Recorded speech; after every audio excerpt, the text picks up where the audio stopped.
Right murder breaking చూస్తున్నాం. నిజామాబాద్ జిల్లా బోర్గాం గ్రామంలో వివాహితర సంబంధానికి అడ్డు వస్తున్నాడన్న కారణంతో భర్తనే చంపేసింది భార్య.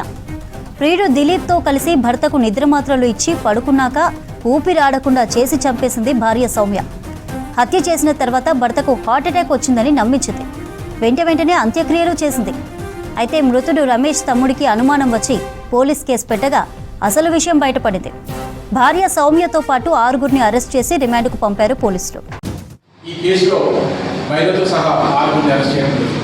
ఈ కంప్లైంట్ బేస్ చేసుకుని పోలీసు వారు 24/12 డాక్టర్ల సహాయంతో బాడీని ఎగ్జామినేషన్ చేసి పూర్తిగా ఎగ్జామిన్ చేయడం జరిగింది. ఆ తర్వాత కొంత అనుమానాస్పదం ఉండడంతో అనుమానాస్పదంగా భార్య పేరు చెప్పడం జరిగింది స్వప్న.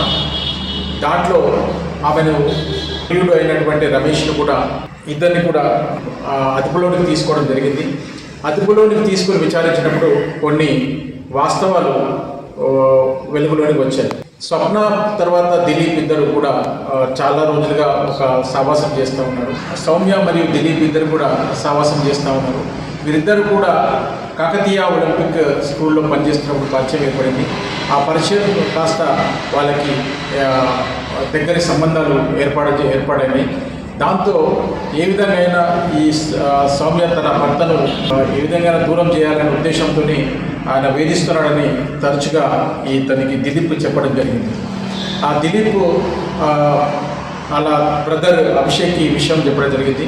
వీరిద్దరు కలిసి ఆగస్టు 12వ తారీఖు ఏ విధంగా ఇతన్ని చంపాలి అనే ఉద్దేశంతో ఇతన్ని యాక్సిడెంట్ చేయడం జరిగింది.